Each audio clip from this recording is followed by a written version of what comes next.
மிதுன ராசிக்காரர்களே, இந்த வீடியோ உங்களுக்கே தற்செயலா வந்ததுன்னு நினைக்காதீங்க. இப்போ நீங்க இந்த மிதுன ராசி பலன் பார்க்குறீங்கன்னா, அதுக்கு பின்னால ஒரு காரணம் இருக்குங்க. சமீப காலமா மனசுல ஏதோ ஒரு குழப்பம் அல்லது எப்ப நல்ல மாற்றம் வரும்னு ஒரு கேள்வி இருந்தா, அந்த கேள்விக்கான பதில தேடித்தான் இப்போ நீங்க இங்க வந்திருக்கீங்க. வணக்கமுங்க.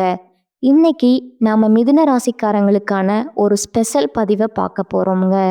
நீங்க மிதுன ராசியா? எவ்வளவு சம்பாதிச்சாலும் கையில காசு தங்க மாட்டேங்குதா? கவலைப்படாதீங்க. ஒரு குறிப்பிட்ட ஜோதிடம் மூலம் இதுக்கு ஒரு ஆச்சரியமான காரணத்தையும் சில அருமையான தீர்வுகளையும் சொல்லுதுங்க. அது என்னன்னு இந்த முழு விளக்கத்துல விரிவா பார்க்கலாங்களா? வாங்க உள்ள போகலாம்.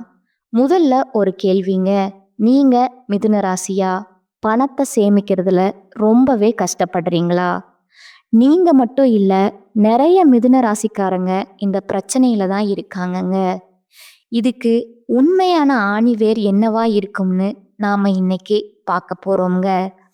இந்த ஜோதிட மூலத்தின்படி மிதுன ராசிக்காரங்களுக்கு பண விஷயத்துல ஒரு தனித்துவமான சவால் இருக்குங்க. இதுல சுவாரஸ்யமான விஷயம் என்னன்னா, அந்த சவாலுக்கான காரணம் வேற எங்கேயும் இல்லைங்க. அவங்களுக்குள்ளேயே இருக்கிற சில குணாதிசயங்கள்ல தான் ஒளிஞ்சிருக்குங்க. அது என்னென்ன குணங்கள்னு இப்ப நம்ம பார்க்கலாங்களா? மிதுன ராசிக்காரங்களோட பண வளர்ச்சிக்கு தடையா இருக்கிறதா இந்த மூலம் சில விஷயங்களை சொல்லுதுங்க. முதல்ல பணத்தை சேமிக்க முடியாம கஷ்டப்படுறது, அடுத்து ரொம்ப அதிகமா பேசுறது, மற்றவங்க ரகசியங்களை பகிர்ந்துக்கிறது, அப்புறம் நாம செஞ்ச தப்ப ஒத்துக்காம அதுக்கு ஒரு நியாயம் கற்பிக்கிறது, கடைசியா ஒரு விஷயத்த மற்றவங்க ஏத்துக்கிற வரைக்கும் விடாம வாதம் பண்ற குணம். இதுக்கும் பணத்துக்கும் என்ன சம்பந்தம்னு நீங்க யோசிக்கிறது எனக்கு புரியுதுங்க. வாங்க அதுக்கான ஜோதிட காரணத்தை பார்க்கலாங்களா? சரி, இந்த குணங்களுக்கும் பண பிரச்சனைக்கும் ஜோதிட ரீதியா என்ன தொடர்பு? இங்கதான் வேத ஜோதிடத்துல ரொம்ப முக்கியமான ஒரு இடமான 2ஆம் வீடு வருதுங்க. மிதுன ராசியோட நிதிநிலையை தீர்மானிக்கிறதுல இந்த 2ஆம் வீடு ஒரு மிகப்பெரிய பங்கு வகிக்குதுன்னு இது சொல்லுதுங்க. ஜோதிடத்துல 2ஆம் வீடுங்கிறது சும்மா பணத்தை மட்டும் குறிக்கிற இடம் இல்லைங்க. அது 4 விஷயங்களை கட்டுப்படுத்துதுங்க. தனம், அதாவது நம்மளோட செல்வம், குடும்பம், வாக்கு, அதாவது நம்மளோட பேச்சு, அப்புறம் உணவு. இதுல முக்கியமான தத்துவம் என்னன்னா, இந்த 4மே ஒரே வீட்டில் இருக்கிறதால இதுங்களுக்குள்ள எப்பவும் ஒரு போட்டி நடந்துக்கிட்டே இருக்குமுங்க. நீங்க இதுல ஒரு விஷயத்துக்கு உங்க சக்தியை அதிகமா செலவு செஞ்சீங்கன்னா மற்ற விஷயங்கள் தானாவே பலவீனமாயிடுமுங்க. இப்போ இந்த ஸ்லைடை பாருங்க. இது அந்த முரண்பாட்டை ரொம்ப அழகா விளக்குதுங்க. மிதுன ராசிக்காரங்க பொதுவாகவே ரொம்ப நல்லா பேசக்கூடியவங்க. ஆனா பிரச்சனை என்னன்னா, அவங்க தன்னோட சக்தியை அளவுக்கு அதிகமான பேச்சிலையும் தேவையில்லாத அரட்டையிலையும் செலவு செய்யும்போது அதே 2ஆம் வீட்டில் இருக்கிற தனம், அதாவது செல்வத்துக்கான சக்தி ஆட்டோமேட்டிக்காக குறைஞ்சிடுதுங்க. சிம்பிளாக சொல்லணும்னா, உங்கள் வாக்கு பலமாகும் போது உங்கள் தனம் பலவீனமாகுதுங்க. இது ஒரு எனர்ஜி பேலன்ஸ் கணக்கு மாதிரி தாங்க. இந்த மூலத்தோட இந்த மேற்கோளை பாருங்க, எவ்வளவு ஆழமா இருக்குன்னு. ஒரு ஜோதிட வீட்டில் ஒரே ஒரு விஷயம் மட்டுமே ஆதிக்கம் செலுத்துமுங்க. நீங்க தான் அதை தேர்ந்தெடுக்கணுங்க. சுருக்கமாக சொன்னால், உங்கள் 2ஆம் வீட்டில் செல்வத்தை பலப்படுத்தணுமா இல்லை பேச்சை பலப்படுத்தணுமாங்கிற அந்த முக்கியமான தேர்வு உங்கள் கையில் தான் இருக்குதுங்க. சரி, இந்த நிலைமையை எப்படி மாற்றுறது? இதுக்கு என்னதான் தீர்வு? பயப்பட வேண்டாமுங்க. இப்போ நாம் உடனடியாக செய்யக்கூடிய சில ரொம்ப எளிமையான நடைமுறை மாற்றங்களை பற்றி என்ன சொல்லுதுன்னு பார்க்கலாங்களா? இங்கே 3 முக்கியமான வாழ்க்கை முறை மாற்றங்கள் சொல்லப்பட்டிருக்குதுங்க. முதல் விஷயம் பேச்சை குறைக்கிறதுங்க. தேவையில்லாத அரட்டை, புறம் பேசுறது, மற்றவங்க ரகசியங்களை சொல்றது, இதையெல்லாம் நிறுத்தணுமுங்க. 2வது உணவு கட்டுப்பாடுங்க. குறிப்பா அசைவத்தை தவிர்த்தா உங்க 2ஆம் வீட்டு ஆற்றல் செல்வத்துக்கு சாதகமா திரும்பும்னு சொல்லப்படுதுங்க. 3வது போதை பழக்கங்கள்ல இருந்து விலகி இருக்கிறதுங்க. பங்குச்சந்தை, சூதாட்டம், மது பழக்கம் மாதிரியான விஷயங்கள்ல மிதுன ராசிக்காரங்க எளிதா சிக்க வாய்ப்பு இருக்குதுங்க. இந்த வாழ்க்கை முறை மாற்றங்களுக்கு அடுத்தபடியா இந்த மூலம் ஒரு ரொம்ப சக்தி வாய்ந்த ஆன்மீக பரிகாரத்தை சொல்லுதுங்க. அதுதான் புனித நீராடலுங்க. இது ஏன் இவ்வளவு முக்கியத்துவம் வாய்ந்ததுன்னு இப்ப நாம விரிவா பார்க்கலாங்களா? இதுக்கு பின்னாடி ஒரு ஆழமான தர்க்கம் இருக்குதுங்க. நீங்க தண்ணிக்குள்ள மூழ்கும்போது உங்களால பேச முடியாதுங்க. அந்த சில நொடிகள் அல்லது நிமிடங்கள் நீங்க இயற்கையாகவே மௌனமா இருப்பீங்க. இந்த மௌனம்தான் மிதுன ராசிக்காரங்களோட 2ஆம் வீட்டை அமைதிப்படுத்தி பேச்சுக்காக வீணாக்குற சக்தியை சேமிச்சு அதை செல்வத்தோட பக்கம் திருப்புதுங்க.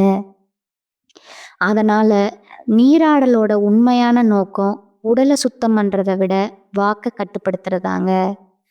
ஆனா ஒன்று தெரிஞ்சுக்கோங்க, நீராடல்னா சும்மா போய் குளத்துல குதிச்சு வரதில்லைங்க. அதுக்குன்னு ஒரு முறை இருக்குங்க. முதல்ல அந்த நீரை தொட்டு வணங்கி மனசுல பிரார்த்தனை செஞ்சுட்டு மெதுவா தண்ணியில இறங்கி தலைய ஒரு முறை மூழ்கி எழணுங்க. அதுக்கப்புறம் ஈரத்துணிய அங்கேயே விட்டுட்டு வராம அதையும் எடுத்துட்டு அந்த புனிதமான இடத்த சுத்தமா வச்சுட்டு வரணுங்க. இதுதான் ஒரு சாதாரண குளியலுக்கும் புனித நீராடலுக்கும் உள்ள வித்தியாசம்ங்க. உங்க நிதி பிரச்சனையோட தீவிரம் எந்த அளவுக்கு இருக்கோ அதை பொறுத்து நீங்க போக வேண்டிய இடமும் மாறுபடுதுங்க.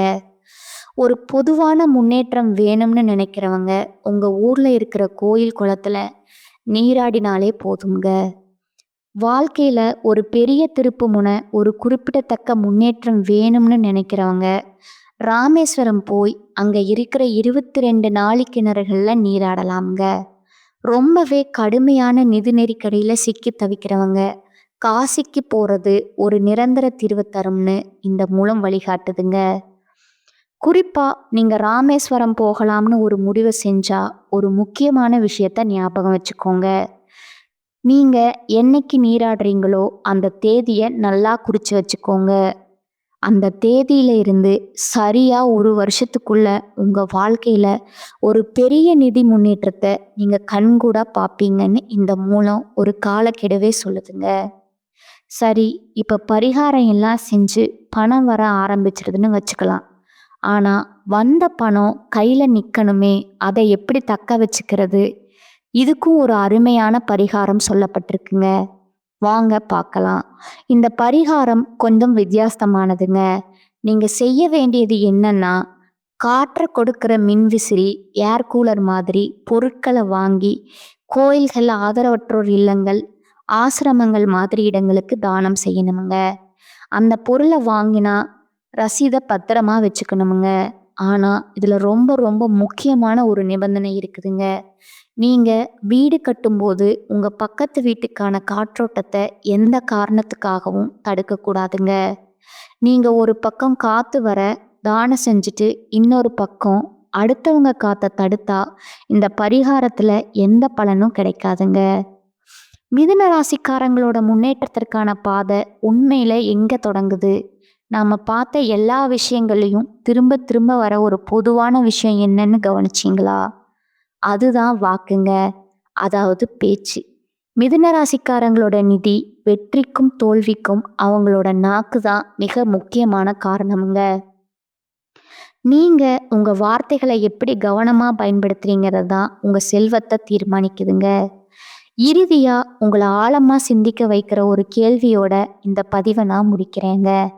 ஒரு வேளை உங்க செல்வத்துக்கான சாவி நீங்க அதிகமா செயல்படுறதுல இல்லாம குறைவா பேசுறதுல, அதாவது உங்க மௌனத்துல தான் ஒளிஞ்சிருக்குமுங்க. வரக்கூடிய இந்த மார்ச் மாதத்துல உங்களுக்கு சனியுடைய வக்ர பயிற்சி, குருவுடைய வக்ர நிவர்த்தி, சுக்கிர பயிற்சி, சூரிய பயிற்சி, ராகு கேது பயிற்சி, 5 வருட கிரகங்களுடைய சேர்க்கைன்னு ஒட்டுமொத்த ராஜ பலனும் உங்களுக்கு கிடைக்க போகுதுங்க. இந்த 2026 நிச்சயம் உங்களுக்கு ஒரு வெற்றியையும் நல்ல மாற்றத்தையும் தரக்கூடிய ஆண்டா பார்க்கப்படுதுங்க. முதலாவதா சனியுடைய வக்ர நிவர்த்தி. தற்பொழுது சனி பகவான் மீன ராசியில வக்ர நிவர்த்தி அடையிறாருங்க. மார்ச் மாதத்துல அப்படி வக்ர நிவர்த்தி அடையும் போது என்ன ஆகும்னு பார்த்தீங்கன்னா, இத்தனை நாட்களா உங்களுடைய கர்மாவிற்கு தண்டனையை கொடுத்துக்கிட்டு இருந்த சனி பகவான் இனி மைனஸா இருந்தவர் பிளஸ்ஸா மாறி, கடந்த காலகட்டங்கள்ல நீங்க உங்க வாழ்க்கையில இழந்துட்டு கஷ்டப்பட்டது, வருத்தப்பட்டுட்டு இருக்கீங்களோ அது அனைத்தும் திரும்ப பெறக்கூடிய ஒரு காலகட்டமா இந்த சனி பகவானுடைய வக்ர நிவர்த்தி அதோட காலகட்டம் பார்க்கப்படுதுங்க. அடுத்ததா குருவுடைய வக்ர பயிற்சி. உங்களுடைய ராசியில 8ஆம் இடத்துல இருந்ததால தான் பொருளாதாரத்துல ஒரு நிலையான மாற்றங்கிறது இருந்திருக்காதுங்க. தற்பொழுது குரு பகவான் உங்களுடைய ராசியில 8ஆம் இடத்துல இருந்து 3ஆம் இடமான லக்னஸ்தானத்தை நோக்கி வரதுனால இத்தனை நாட்களா கிடைக்காம இருந்த குரு பயிற்சி பலன் உங்களுக்கு தற்பொழுது முழுவதுமா கிடைக்க போகுதுங்க. அதன் மூலமா பொருளாதாரத்துல ஒரு மிகப்பெரிய அசுர வளர்ச்சி அப்படிங்கிறது உங்களுக்கு காத்துட்டு இருக்குதுங்க. அடுத்ததா சுக்கிர பயிற்சி. சுக்கிர பயிற்சியை பொறுத்த வரைக்கும் அதனுடைய ஒட்டுமொத்த பலன்களும் தற்பொழுது உங்களுக்கு முழுமையா கிடைக்க போகுதுங்க. எப்படி சாமி எங்களுக்கு முழுமையா கிடைக்க போகுதுன்னு நீங்க சொல்றீங்க அப்படின்னு நிறைய பேர் கேட்பீங்க. அதாவது சுக்கிரனை ராசி அதிபதியா கொண்டது ரிஷபராசிக்காரங்களும் துளாராசிக்காரர்களும். தற்பொழுது பார்த்தீங்கன்னா சுக்கிர பகவான் ரிஷபராசி வீட்டில இருந்து உங்களுடைய மிதுன ராசிக்கு வந்திருக்கிறாருங்க. அப்படி பார்த்தீங்கன்னா புதன் பகவானும் சுக்கிர பகவானும் சேர்க்கை அடுத்து வரக்கூடிய 90 நாட்களுக்கு அதனுடைய பலன்களானது உங்களுக்கு முழுமையா கிடைக்கிறதுனால மிகப்பெரிய ஒரு உச்சத்திற்கு போகக்கூடிய வாய்ப்பு பார்த்தீங்கன்னா உங்களுக்கு வரக்கூடிய நாட்கள்ல இருக்குதுங்க. அடுத்ததா ராகு கேது பயிற்சி. ராகு கேது பயிற்சியா போன வருடத்துல அதுக்கு முந்தின வருடத்துல இந்த காலகட்டம் அப்படிங்கிறது ஒரு மோசமான காலகட்டமா அமைஞ்சிருக்குது சாமி. இனி வரக்கூடிய இந்த ராகு கேது பயிற்சியும் அதே மாதிரி தான் எங்களுக்கு இருக்க போகுது அப்படின்னு நினைக்கிறவங்களுக்கு நிச்சயம் இது ஒரு மாறுதலை தரக்கூடிய காலகட்டமா இருக்குதுங்க. மிதுன ராசிக்காரங்களுக்கு இந்த ராகு கேது காலகட்டங்களில் உங்களுக்கு அனைத்தும் முழுவதுமா நிவர்த்தியாக போகுதுங்க. அடுத்ததா 5 வருட கிரகங்களுடைய சேர்க்கையும் இந்த மார்ச் மாதத்துல ஒன்றாக இருக்கிறதுனால மிகப்பெரிய ஒரு ராஜயோகம் அப்படிங்கிறது வரக்கூடிய நாட்கள்ல உங்களுக்கு காத்துட்டு இருக்குதுங்க. கடந்த காலகட்டங்கள்ல நல்ல ஒரு வேலைங்கிறது கிடைச்சிருக்காதுங்க. ஏதோ ஒரு கிடைக்கிற வேலைக்கு ஒரு 10,000 ரூபாய் சம்பளத்துக்கோ 15,000 ரூபாய் சம்பளத்துக்கோ பிடிக்காத ஒரு வேலையை குடும்ப கஷ்டத்துக்காக வேற வழியே இல்லாம செஞ்சுட்டு இருந்திருப்பீங்க. ஆனா இனி வரக்கூடிய நாட்கள்ல நீங்க படிச்ச படிப்புக்கு ஏத்த மாதிரியும் உங்களுக்கு பிடிச்ச மாதிரியும் ஒரு வேலை அப்படிங்கிறது கிடைக்க போகுதுங்க. நீங்க எந்த வேலைக்கு ட்ரை பண்ணாலும் சரி அந்த வேலை அப்படிங்கிறது நிச்சயமா கிடைக்க போகுதுங்க. கோர்ட்டு கேஸ்னு அலைஞ்சிட்டு இருக்கிற நபர்களுக்கு விரைவிலேயே சாதகமா தீர்ப்பு வருமுங்க. சொத்து பிரச்சனையும் உங்களுக்கு சாதகமாகவே முடியுமுங்க. சனி பகவானுடைய பார்வை உங்களுக்கு நேரடியாகவே இருக்குதுங்க. அதன் மூலமா வருமானம் அப்படிங்கிறது பல வழிகளில் வருமுங்க. தொழில லாபம் சற்று அதிகமாகவே கிடைக்குமுங்க. அரசியல்வாதிகளை பொறுத்த வரைக்கும் புதிய பொறுப்புகள் புதிய பதவிகள் எல்லாம் தானாகவே உங்களை வந்து சேருமுங்க. ராகு கேதுவால உங்களுடைய செல்வாக்கு உயருமுங்க. உடல் ஆரோக்கியம் மேம்படுமுங்க. சங்கடங்கள் நீங்குமுங்க. கடந்த காலகட்டங்களில் நீங்களும் ஒரு கம்பெனியில் இரவு பகல் பார்க்காம உழைச்சிட்டு இருந்திருப்பீங்க. உங்களுடைய சொந்த கம்பெனியாக நினச்சி வேலை செஞ்சுருப்பீங்க. ஆனால் உங்களுக்கு இது நாள் வரைக்கும் சரியான ஒரு அங்கீகாரம் அப்படிங்கிறது கிடைச்சிருக்காதுங்க. உங்கள் கூடவோ உங்களுக்கு அப்புறமோ கூட நிறைய நபர்கள் வேலைக்கு வந்திருப்பாங்க. அவங்களுக்கு நிறைய சலுகை எல்லாம் கிடைச்சி நல்ல ஒரு முன்னேற்றத்திற்கு போயிருப்பாங்க. ஆனால் நீங்கள் மட்டும் எப்படி வேலைக்கு வந்து சேர்ந்தீங்களோ அதே மாதிரி தான் இன்னைக்கு வரைக்கும் இருந்திருப்பீங்க. ஆனால் இனி வரக்கூடிய நாட்களில் உங்களுக்கு சம்பள உயர்வும் பதவி உயர்வும் உங்களுக்கு மேலே இருக்கக்கூடிய அதிகாரிகளுடைய ஆதரவு முதற்கொண்டு உங்களுக்கு கிடைக்க போகுதுங்க.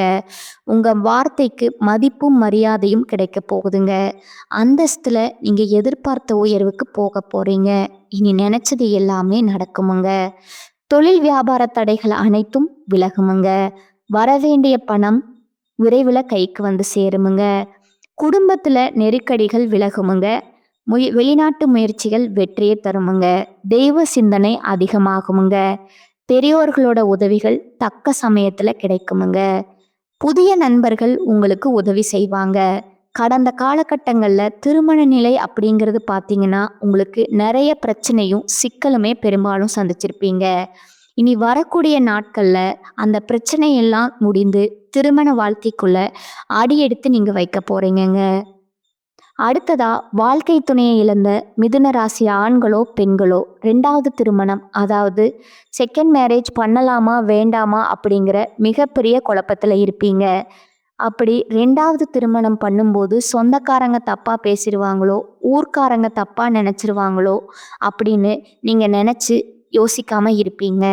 இப்போ இருக்கிற பொருளாதார சூழ்நிலையும் இப்போ இருக்கிற காலகட்டத்தையும் வச்சு பார்க்கும்போது ஒரு சிங்கிள் பேரண்டால் இந்த சொசைட்டியில் சர்வே பண்ணுறது ரொம்ப ரொம்ப கடினமுங்க. நீங்கள் எதிர்பார்த்த மாதிரியே நல்ல ஒரு மறுவாழ்க்கை அப்படிங்கிறது விரைவில் உங்களுக்கு அமையுமுங்க. குழந்தை பாக்கியத்திற்காக ஏங்கிய நபர்களுக்கு இந்த 2026 நிச்சயம் உங்களுக்கு விரைவில் உடல் சார்ந்த பிரச்சனைகள் அனைத்தும் முழுவதுமாக நிவர்த்தியாகி குழந்தை பாக்கியம் அப்படிங்கிறது நிச்சயமாக கிடைக்குமுங்க.